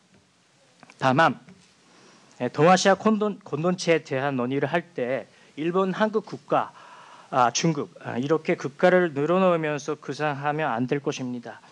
국가주의 논리에 빠지지 않기 위해서는 또 지금까지의 전쟁 역사를 되풀이하지 않기 위해서는 도래할 동아시아 공동체는 극복되지 않은 동아시아의 과거를 떠맡고 있는 오키나와, 제주도, 대만, 즉 동아시아의 섬들의 역사를 분유하는, 함께 나누는 것으로부터 구산되어야 할 것입니다. 다시 말하면 과거 미래, 아직까지 극복되지 않은 동아시아의 과거가 동아시아의 미래입니다. 도래할 동아시아 공동체는 다시 국가 간의 공범 관계에 의해 과거를 억압하는 것이 아니라 과거를 극복해 나가야 할 것입니다. 그때 우리 아시아 사람들은 한국 전쟁, 제주 4.3, 한국과 오키나와의 미군 기지, 동아시아에 극복되지 않은 과거가 일으킨 여러 문제의 주인공인 미국의 책임을, 전후 동아시아에서의 미국의 존재를 세상스럽게 물어야 할 것입니다. 다음으로 장훈교 선생님에 대한 응답입니다. 제2공항을 둘러싼 제주 시민사회 갈등을 헤게모니 투쟁 관점에서 분석하며 현재 제주 시민사회의 최대 과제는 새로운 리더십의 창안 문제라고 결론 짓는 점에 대해 나는 기본적으로 공감하며 이 커다란 문제와 맞서면서 숨이 막힐 것 같은 현재 사회 상황을 어떻게든 타파하려는 의도에도 깊이 공감합니다. 2019년 5월 말 시점에서 필요한 운동론 그렇게 생각합니다. 하지만 그 한편 제2공항이 안고 있는 문제를 표면적으로만 다뤘다는 인상을 받습니다. 그것은 장훈교 씨 발표 문제라기보다는 제주 시민사회 문제일 것입니다. 제2공항 건설 문제는 동아시아적 문제인데 시야가 국가의 논리에 갇혀 있습니다. 그 때문에 제주 시민사회를 둘러싼 더욱 크고 더욱 근본적인 문제인 동아시아 냉전의 역사와 전치가 결락되어 있습니다. 냉전적 사고에 빠지고 국가의 논리에 갇혀 있는 한 문제의 본질은 보이지 않습니다. 이하 제2공항이 안고 있는 문제를 동아시아화하면서 동아시아로 열리면서 논하며 장훈교 선생님에 대한 응답을 하겠습니다. 제2공항을 둘러싼 근본적인 문제는 그 불투명함에 있다고 나는 생각합니다. 세 가지 있습니다. 첫째, 제주도 지사의 안나람에 위한 데가 크지만 건설 계획 내지 그 과정이 너무나 불투명합니다. 건설 계획에 대해 성실하고 설득력 있는 설명이 전혀 없으며 완전히 억지입니다. 두 번째, 제2공항 건설을 찬성 및 추진하는 이 공동체 전체에 불투명합니다. 선산에 풍부하고 귀중한 자연이 돈으로밖에 안 보이는 건설 회사나 지주들이 섞여 있는 것은 물론이지만 제2공항에 남부 탐색 구조 부대라는 명칭의 공군 기지가 들어선다는 공군 참모 천장의 발언에도 있듯이 제2공항이 공군 기지를 겸한다면 그 배후에는 필연적으로 한미의 안보 마피아가 연루되어 있을 것입니다. 이는 거대한 이익 공동체입니다. 한국군의 지휘권은 미군에 있으며 한국군의 기지는 실질적으로는 미군 기지인데 또 미군은 한국에 있는 공항을 사용할 수 있기에 간정 해군 기지와 마찬가지로 제2공항은 미군 기지가 될 수도 있습니다. 간정과 오키나와 해놓고의 새로운 기지가 미국의 동아시아 전략, 아시아로의 회기 아래서 연동되어 있듯이 미군의 원자력 함모가 들르는 간점 기지와 제2공항 건설은 연동되어 있는 것이 아닐까. 동아시아 지도를 보면 명확하지만 그것들은 중급 포위망입니다. 이는 추측에 지나지 않습니다. 하지만 적어도 중국과 북한은 위협을 느끼고 있을 것이고요. 제2공항은 겉으로는 중국인 관광객 유치지만 그 뒷면에서는 중국과의 전쟁 위기를 유치하고 있습니다.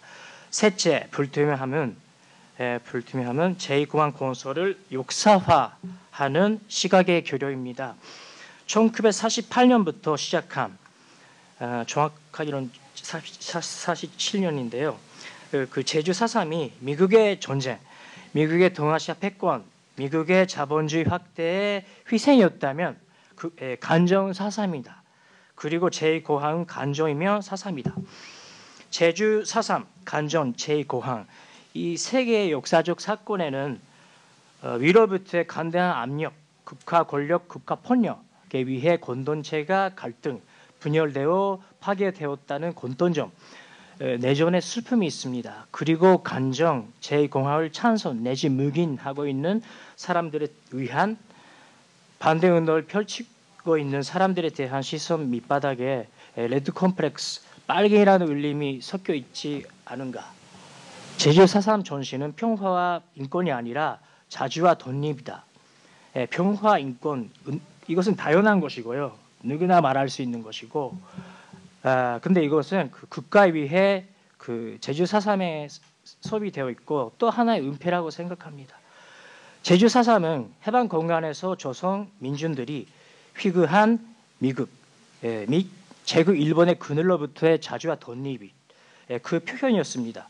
간정 기지가 결국은 미군에 의한 점령에 지나지 않듯이 제2공항도 같은 운명에 놓여 있다면 제주 4.3 간정 제2공항을 연결하는 역사적 상상력으로 우리 아시아 사람들은 지금 여기서 자주와 독립에 대해 이야기해야 할 것입니다. 마지막으로 자주와 독립은 제주도, 한반도와 오키나와의 미래입니다. 다만 미국, 일본으로부터 독립하여 또 하나의 국민국가를 세우는 것이 아니라 그것은 평화 체제의 바탕을 두는 타자와의 공존을 추구하는 그리고 타자를 향해 열려있는 자주와 독립이어야 할 것입니다. 자주와 독립이 향하는 방향은 국가의 수립이 아니라 동아시아로의 열림입니다. 제주 4.3 자주와 독립 미래는 과거에서 찾아옵니다. 찾아올 것입니다. 우리 아시아 사람들은 아직 과거를 파내려가는 도중에 있는 것 같습니다. 71년도 걸리고 있지만 아직 71년 전에는 못 다다르고 있다. 이상입니다. 예, 감사합니다. 이어서 바로 정영신 박사님의 토론을 듣도록 하겠습니다. 예, 반갑습니다. 제주도 청합 천막촌에서 연구하고 있는 정영신이라고 합니다. 그 발표문을 따로 준비를 하지 못했고요. 그래서 짧게 몇 가지씩만 두 분 그 발표 내용에 대해서 좀 말씀을 드리도록 하겠습니다. 네. 그 먼저 이제 니시하라 선생님께서 지금 오키나와에서 진행되고 있는 정치 사상적인 흐름 몇 가지를 좀 소개를 해주셨는데요. 근데 이제 저희 관심은 사실은 통합의 논리보다는 기존의 국가를 중심으로 한 그 통합이 가지고 있었던 어떤 뭐 억압적인 그 역사 이런 것들 속에서 해당 지역의 주민들이 어떻게 새롭게 사회를 재구성하려고 하는가 이런 이제 움직임에 더 관심이 있는데 그게 사실은 이제 오키나와에서는 독립론이나 아니면 재헌 논의 이런 식으로 좀 이어지고 있는 것 같습니다.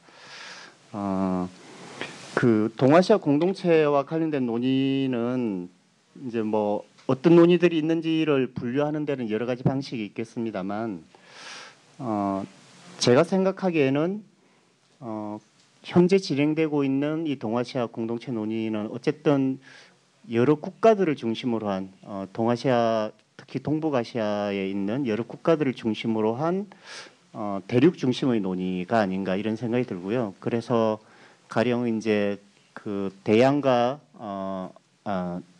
대륙 사이에 붙어 있는 이 한반도가 어떻게 대륙으로 진출할 수 있는가 이런 틀을 통해서 이렇게 이제 논의가 이제 진행이 되는 것 같습니다. 저는 사실은 이제 그것보다는 섬들을 중심으로 한 바다 지향의 어떤 통합적 논의가 여기에 좀 포함되어야 되고 기존 논의를 좀 비판할 수 있는 근거 역시 가질 수 있다고 생각을 하고 있고요. 그랬을 때 사실은 이제 제주 사회에서도 그렇고 오키나와에서도 제주, 오키나와, 대만과 같은 여러 섬들을 어떻게 묶을 수 있는가 이런 점들이 이제 상당히 많이 논의가 되어 왔는데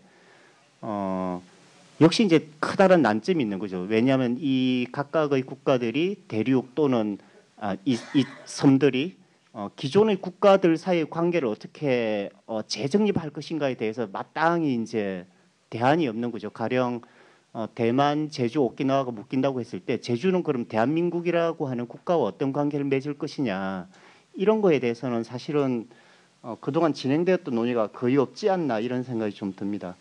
그래서 제가 여기서 조금 말씀드리고 싶은 것은 이제 발제문에는 나와 있지 않습니다만 발제문에 소개되고 있는 그 카와미츠 시니치라고 하시는 이 오키나와의 사상가 분이 했던 그 제안이 있습니다. 그래서 니시하라 선생님의 발표에 더해서 그 제안을 소개하는 걸로 제 그 토론을 좀 대신하려고 합니다. 카와미츠 선생님께서 제안하는 그 방식은 어떤 거냐면요. 여러분들 오키나와의 역사에 관해서 조금 그 공부하신 분들은 오키나와 전쟁이 끝난 뒤에 미국이 오키나와를 지배하면서 그 근거로 그러니까 법적인 근거로 내세웠던 게 뭔지를 아마 아실 거예요. 잠재 주권이라고 하는 것이었습니다. 그 영어로는 residual sovereignty라고 하는 건데요. 그러니까 미국의 장기적인 지배를 인정하면서 동시에 그것을 일본이 허락하는 형태로 조약을 맺은 거죠.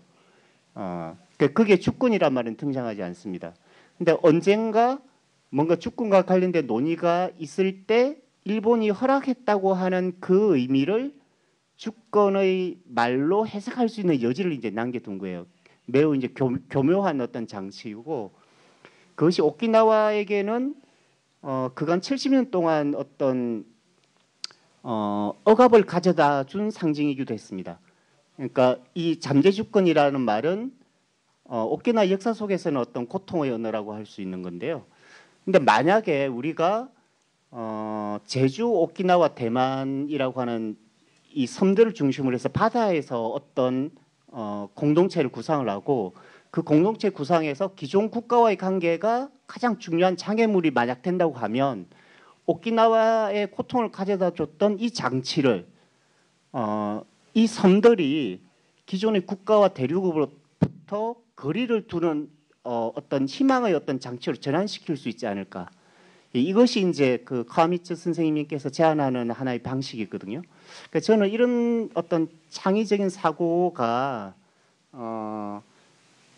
국가 중심의 어떤 우리가 어떻게 하면 더 강대국이 될 수 있는 발판으로서 동아시아 공동체를 생각할까라는 그런 틀에서 벗어나서 새로운 사회를 상상하는 어떤 그런 측면에서 봤을 때 좀 경청해야 될 부분이 있지 않을까, 그런 생각에서 한번 좀 소개를 해드리고 싶었고요. 시간이 많지 않은 것 같으니까 그 장교 선생님께서 발표하셨던 내용들 중에서 두 가지만 좀 말씀드리려고 합니다. 첫 번째는 사실 기존의 제주 사회와 관련된 여러 가지 이제 연구들을 보면 그 발제물에도 나와 있습니다만, 사실은 시민사회와 국가라는 어떤 대립구도 속에서 좀 분석을 많이 했습니다. 그것은 중앙정부 또는 국가가 어떤 권력을 많이 가지고 제주사회를 억압한다, 또는 제주사회의 개발을 주도한다, 이제 이런 어떤 전제들을 가지고 이제 분석했기 때문에 국가와 지방자치단체가 가지고 있는 어떤 부정, 이런 것들을 지적하는 것이 상당히 중요한 그 논점이었고요. 거기에서 이제 결여되어 있던, 부재했던 것이 시민사회를 자체적인 어떤 내적인 갈등과 동화를 가지고 있는 대상으로 독자적으로 설정해서 이제 수행하는 분석이 그동안 좀 부족했었는데, 장교 선생님께서 이제 그런 분석을 해주셔가지고 상당히 좀 흥미롭고 이런 연구를 조금 더 진전시켜 나가야 되겠다, 이런 생각을 하나 하고요. 또 하나 이제 조금 말씀드리고 싶은 것은 저도 이제 그 도청읍 천박촌에서 주민들을 많이 만나면서 그 많이 접하는 언어가 이제 바로 수곤이라는 말입니다. 장교 선생님께서도 이제 지적을 해주셨지만, 저는 이 수곤이란 말이 가지고 있는 시간성이라는 게 되게 중요한 것 같아요. 그러니까 왜냐하면 아주 오래된 어떤 그 주민들의 그 소원이다, 이런 의미를 이제 가지고 있거든요.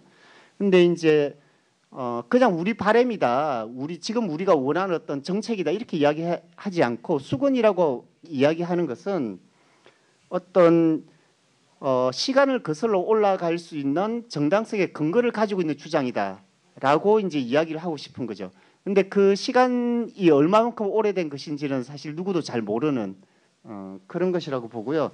또 하나는 그렇게 많은 시간들을 통해서 축적되어 온 논의이기 때문에 밖에 있는 당신들은 잘 몰라.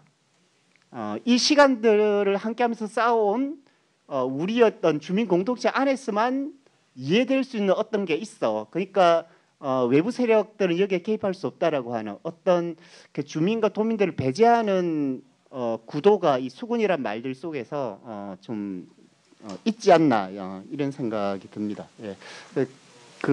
좀 많이 할 말이 있을 것 같은데 그 이야기들은 나중에 좀 했으면 좋겠네요. 예, 감사합니다.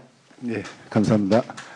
네, 시간이 이제 많지 않기 때문에 바로 그 발표하신 선생님들의 말씀을 듣도록 하겠습니다.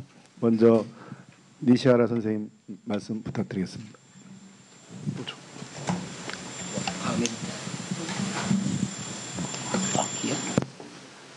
How many? 3. Oh. Okay, and okay. Thank you for very stimulating and suggestive, important questions from 3. I really appreciate these 3 questions. And so Professor Lee,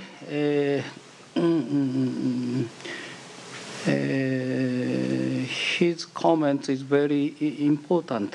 I think, of course, especially hegemonic problems, and so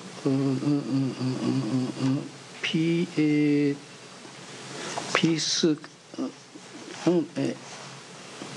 Sorry, I couldn't read my letter character. And anyway, and according to related to hegemonic problems, so I think we should think about social problems in some levels. So I mean the first level at the bottom is a personal level, and local level, and upper that national level, regional level, global level. So hegemonic problem is closely related to the national, regional, or global level, especially under the U.S. world global military strategy. But I myself couldn't fight against the U.S. Army. So, I can, we should do what we can do. So, first, in order to make a good relationship, people can exchange their ideas or their friendship and a lot of cultural exchanges. So,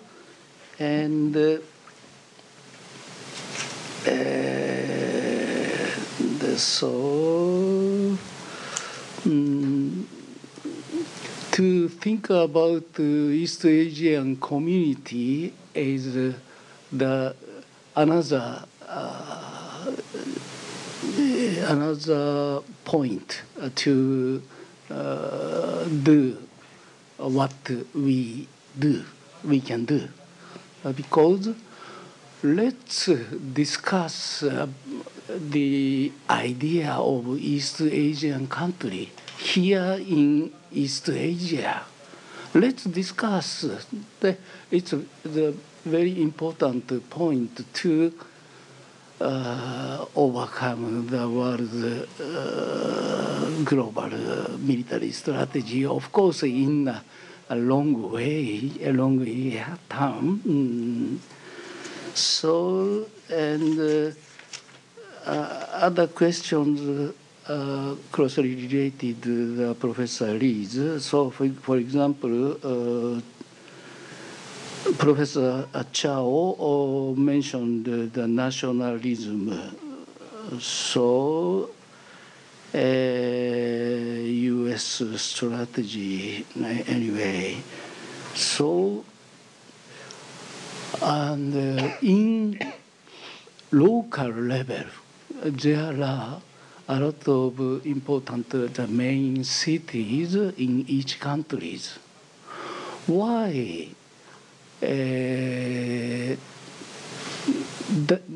why do these cities united beyond the national border?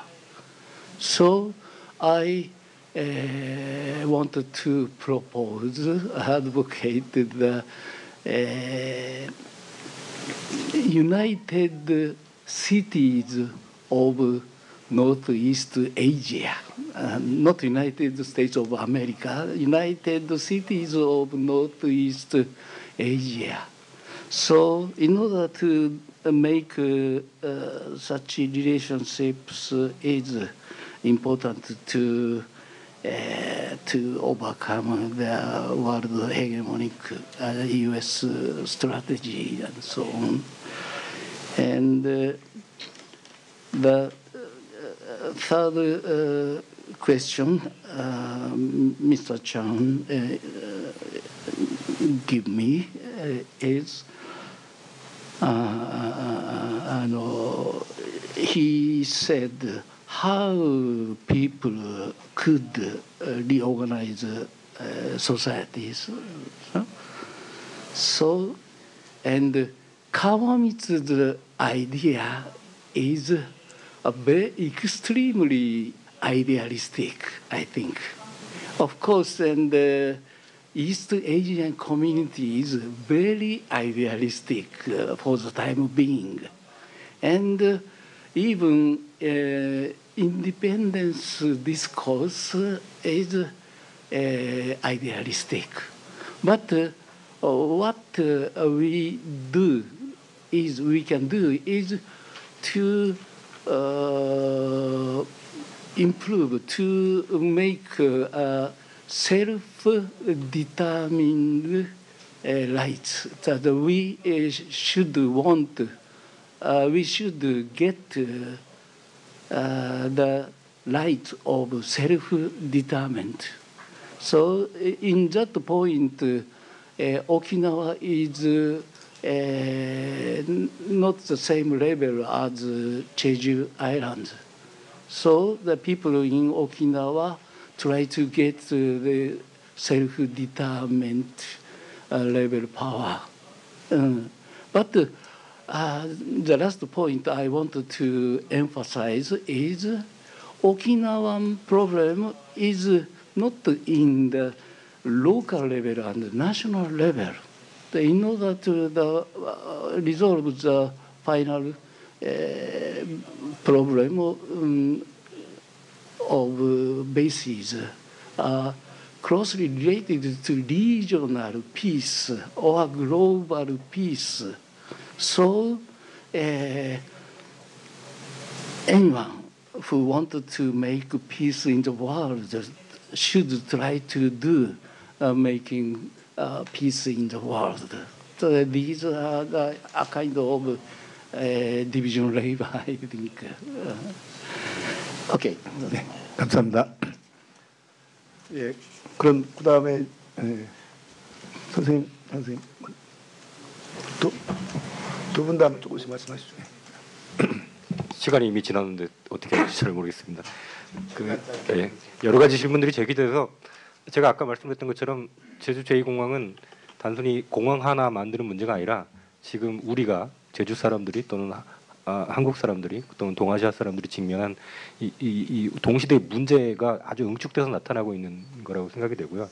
그런데 중요한 건 이 문제를 어떻게 바라보는가가 반대 측에서도 좀 다른 것 같아요. 이게 세 가지 층위가 있는데 지금 제2공항이 가지고 있는 성격을 어떻게 인식할 거냐 이것도 굉장히 다릅니다. 지금 여기에서 생태적인 문제 또는 환경적인 문제를 강조하는 사람들이 있고 또는 지금 평화, 군사적인 문제를 강조하는 사람들이 있죠. 그 두 번째는 뭐냐면 그래서 이걸 어떻게 저지할 것이냐라고 하는 부분에서도 뭐랄까 기존의 정당이라든지 뭐 관련해서 뭐 이 로비를 한다고 생각하는 사람들도 있고 아니면 그것은 이미 반복적으로 학습을 해봤기 때문에 소용이 없다. 그러니까 우리가 그렇게 하기 위해서라도 뭔가 실력 행사를 할 필요가 있다라고 생각하는 뭐 천막촌으로 대표되는 분들이 있고요.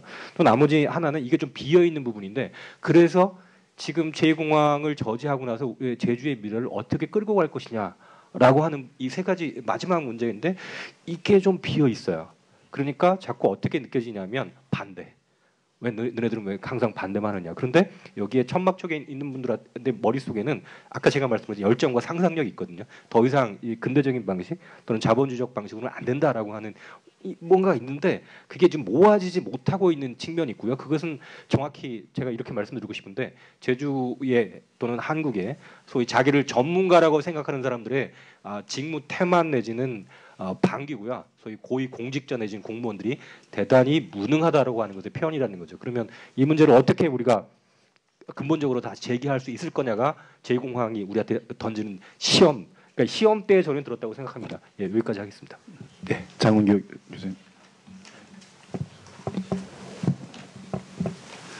노래는 잘해야 될 텐데요. 네. 잠시만. 네. 저는 제주 제2공항 관련된 갈등이 제주 제2공항에 대한 관련 갈등이 한국 사회 최초로 공항이 사회에서 무엇인가라고 하는 질문을 던지는 계기가 되고 있다고 생각합니다. 공항은 과연 무엇인가?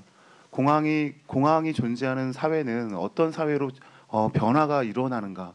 이런 질문과 처음으로 조구환 또 그 자체의 질문을 제기하는 것이 지금 제주에서 진행되고 있다고 생각하고요.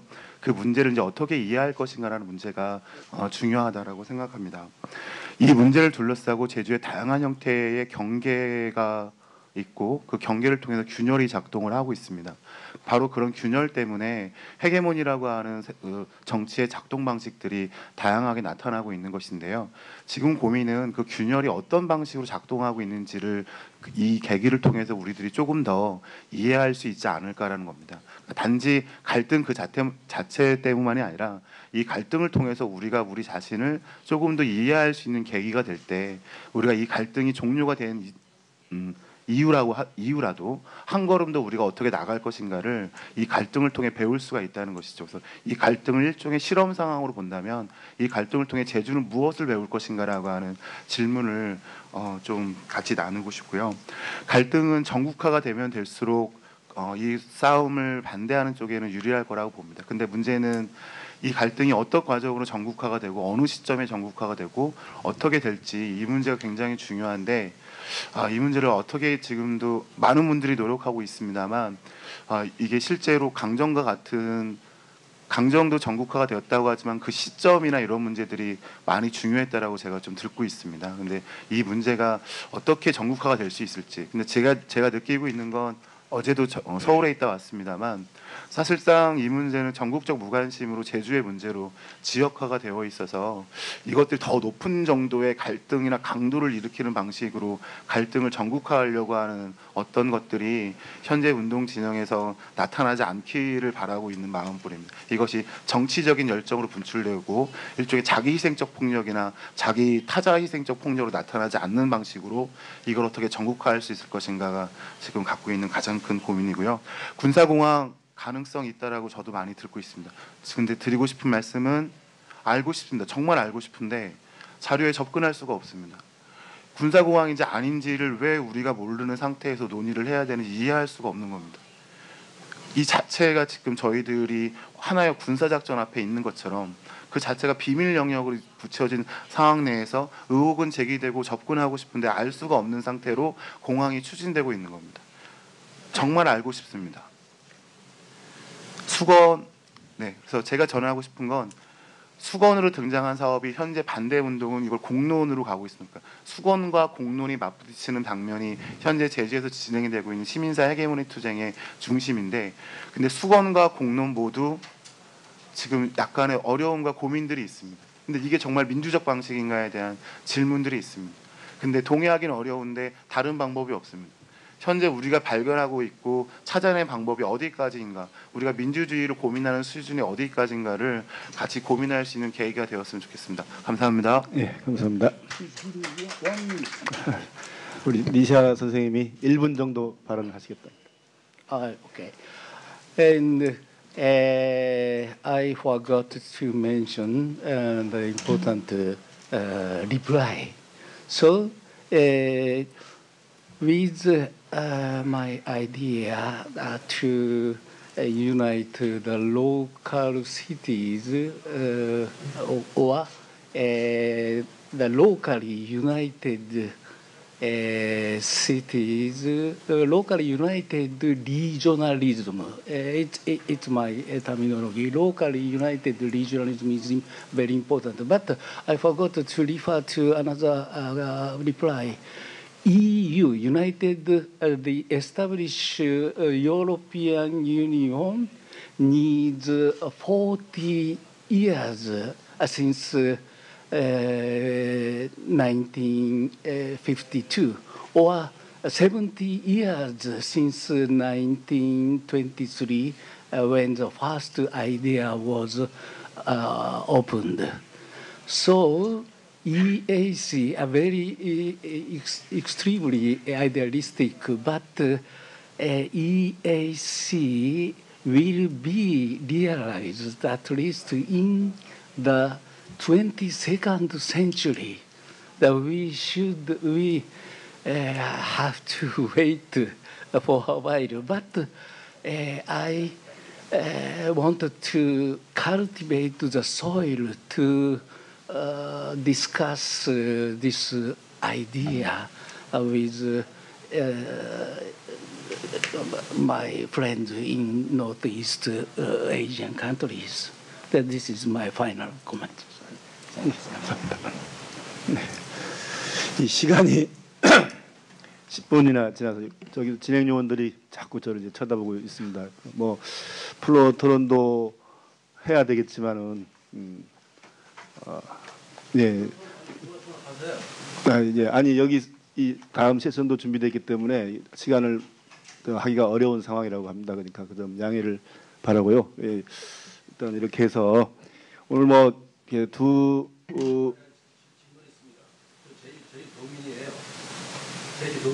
네, 그러면 짧게 말씀해 주십시오. 하신 분들 그 제주도에서 제대로 알으셔야 되겠다는 데서 마이크를 좀 들고 싶습니다. 괜찮겠습니까? 예, 짧게 해주십시오. 예. 30초만. 예, 저는 제주도민입니다. 성함. 75년 동안 제주도에 살고 있습니다. 문홍익이라고 하는 사람입니다. 아까 저 좋은 말씀 많이 들었는데요.